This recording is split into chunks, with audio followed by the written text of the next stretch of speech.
Hello gas নিয়ে আসলাম আমার বয়েজদের পছন্দের রান্না। ওরা হচ্ছে মাংস লাভার, মানে গোস্ত হলে ওরা হচ্ছে অনেক পছন্দ করে। ওর দাদার মতো অভ্যাস, মানে যদি 3 বেলা রান্না করে দেন 3 বেলাই হচ্ছে ওরা খেতে অনেক খুশি। যাই হোক, তো ব্রয়লার মুরগির মাংস রান্নাটা হচ্ছে রেসিপিটা আপনাদের মাঝে শেয়ার করব আজকে। আশা করছি অনেক ভালো লাগবে আপনাদের। যখন ব্রয়লার মুরগি রান্না করি তখন হচ্ছে আমার বাচ্চাদের হচ্ছে মাশাল্লাহ বারবার ক্ষুধা লেগে যায়, মানে ভাত খাবে না, জাস্ট মাংস খাবে। তো যাই হোক, তো এখন হচ্ছে পরিমাণ মতো তেল এবং হচ্ছে পেঁয়াজ কুচি আর হচ্ছে গরম মশলা এবং 2টা তেজপাতা এখানে অ্যাড করে নিলাম। তারপর হচ্ছে সবগুলো মশলা আপনাদেরকে দেখিয়েছি, ওগুলো হচ্ছে এখন দিয়ে দেবো আদা বাটা এবং রসুন বাটা। এগুলো একটু 30 সেকেন্ডের মতো একটু ভেজে কষিয়ে নেব। তো আমার ভিডিওটা দেখে আপনাদের কেমন লাগে আপনারা প্লিজ কমেন্ট করে জানাবেন। আপনাদের ভালোবাসা নিয়ে হচ্ছে সামনে এগিয়ে যেতে চাই।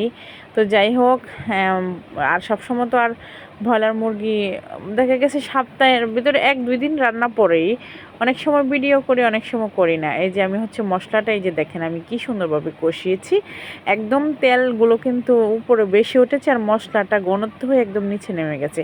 এই প্রসেসে হচ্ছে মশলাটা কষিয়ে নেবেন সুন্দরভাবে।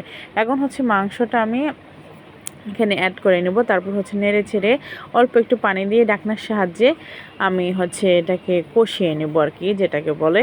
আর এবছর হচ্ছে মাশাআল্লাহ আমাদের প্রধান উপদেষ্টা ডক্টর ইউনূস স্যার, উনি হচ্ছে মানে সবজির ক্ষেত্রে মাশাআল্লাহ, আলু তো মাশাআল্লাহ এখনও আলুর দাম এত সস্তা, যার জন্য হচ্ছে বেশি করে একটু আলু দিয়ে দিলাম আজকে এই রান্নার ভিতরে। তো যাই হোক, আপনাদেরকে দেখিয়ে দিচ্ছি এখনও আলু আমাদের মানে শহরে এখনও আলু 8 কেজি আলু 100 টাকা, কেমনে বিক্রি করে আল্লাহ জানে। তো যাই হোক, মাশাল্লাহ আমরা গরিব মধ্যবিত্তরা খেয়ে বেঁচে আছি।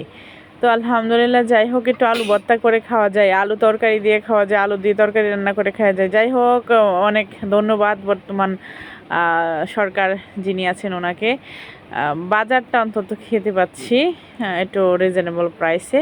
তো যাই হোক, এখন হচ্ছে যে আমি কষিয়ে নিচ্ছি। তো আমার কষিয়ে নেওয়া হয়ে গেলে আমি হচ্ছে আলুগুলো হচ্ছে আগে থেকেই সিদ্ধ করে রেখেছিলাম, যেহেতু আলুগুলো একটু সাইজে একটু ছোট। সো এগুলোকে আমরা ছোটোবেলা দেখতাম গুলালো নামে। সো গুলালোগুলো যখন ছোট, তো এই জন্য হচ্ছে আমি সিদ্ধ করে নিয়েছি এবং হাতে ছুলানির জন্য যাতে তাড়াতাড়ি হয় সেটা আমি ছুলে নিয়েছি।